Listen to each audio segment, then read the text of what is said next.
देश की 3 सबसे शक्तिशाली कौम कौन सी कौम जानते हैं आप?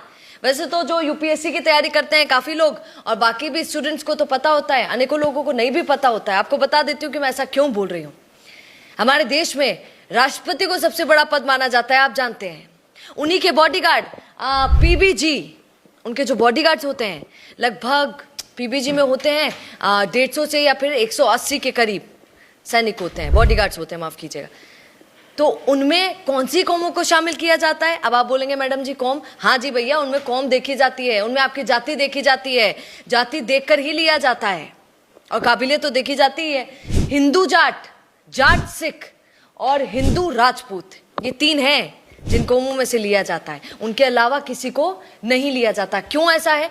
क्योंकि वो घुड़सवारी में, कद काठी में, शक्ति में, इन सब में बलवान माने जाते हैं। पहले से ही इन कौमों को ईश्वर देता है कि तुम्हारे देश की 3 सबसे शक्तिशाली कौम कौन सी कौम जानते हैं आप? वैसे तो जो यूपीएससी की तैयारी करते हैं काफी लोग और बाकी भी स्टूडेंट्स को तो पता होता है, अनेकों लोगों को नहीं भी पता होता है। आपको बता देती हूँ कि मैं ऐसा क्यों बोल रही हूँ। हमारे देश में राष्ट्रपति को सबसे बड़ा पद माना जाता है, आप जानते हैं। उन्हीं के बॉडीगार्ड पीबीजी, उनके जो बॉडीगार्ड्स होते हैं लगभग पीबीजी में होते हैं 150 से या फिर 180 के करीब सैनिक होते हैं, बॉडीगार्ड्स होते हैं, माफ कीजिएगा। तो उनमें कौन सी कौमों को शामिल किया जाता है? अब आप बोलेंगे मैडम जी कौम, हाँ जी भैया, उनमें कौम देखी जाती है, उनमें आपकी जाति देखी जाती है, जाति देखकर ही लिया जाता है और काबिलियत तो देखी जाती है। हिंदू जाट, जाट सिख और हिंदू राजपूत, ये 3 हैं जिन कौमों में से लिया जाता है। उनके अलावा किसी को नहीं लिया जाता। क्यों ऐसा है?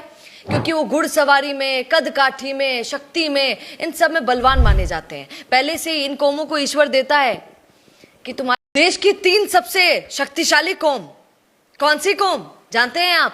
वैसे तो जो यूपीएससी की तैयारी करते हैं काफी लोग और बाकी भी स्टूडेंट्स को तो पता होता है, अनेकों लोगों को नहीं भी पता होता है। आपको बता देती हूँ कि मैं ऐसा क्यों बोल रही हूँ। हमारे देश में राष्ट्रपति को सबसे बड़ा पद माना जाता है, आप जानते हैं। उन्हीं के बॉडीगार्ड पीबीजी, उनके जो बॉडीगार्ड्स होते हैं लगभग पीबीजी में होते हैं 150 से या फिर 180 के करीब सैनिक होते हैं, बॉडीगार्ड्स होते हैं, माफ कीजिएगा। तो उनमें कौन सी कौमों को शामिल किया जाता है? अब आप बोलेंगे मैडम जी कौम, हाँ जी भैया, उनमें कौम देखी जाती है, उनमें आपकी जाति देखी जाती है, जाति देखकर ही लिया जाता है और काबिलियत तो देखी जाती है। हिंदू जाट, जाट सिख और हिंदू राजपूत, ये 3 हैं जिन कौमों में से लिया जाता है। उनके अलावा किसी को नहीं लिया जाता। क्यों ऐसा है? क्योंकि वो घुड़सवारी में, कद काठी में, शक्ति में, इन सब में बलवान माने जाते हैं। पहले से ही इन कौमों को ईश्वर देता है कि तुम्हारे देश की 3 सबसे शक्तिशाली कौम कौन सी कौम जानते हैं आप? वैसे तो जो यूपीएससी की तैयारी करते हैं काफी लोग और बाकी भी स्टूडेंट्स को तो पता होता है, अनेकों लोगों को नहीं भी पता होता है। आपको बता देती हूँ कि मैं ऐसा क्यों बोल रही हूँ। हमारे देश में राष्ट्रपति को सबसे बड़ा पद माना जाता है, आप जानते हैं। उन्हीं के बॉडीगार्ड पीबीजी, उनके जो बॉडीगार्ड्स होते हैं लगभग पीबीजी में होते हैं 150 से या फिर 180 के करीब सैनिक होते हैं, बॉडीगार्ड्स होते हैं, माफ कीजिएगा।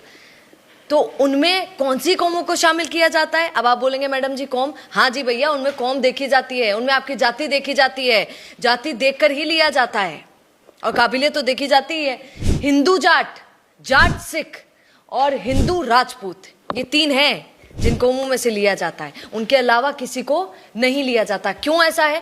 क्योंकि वो घुड़सवारी में, कद काठी में, शक्ति में, इन सब में बलवान माने जाते हैं। पहले से ही इन कौमों को ईश्वर देता है कि तुम्हारे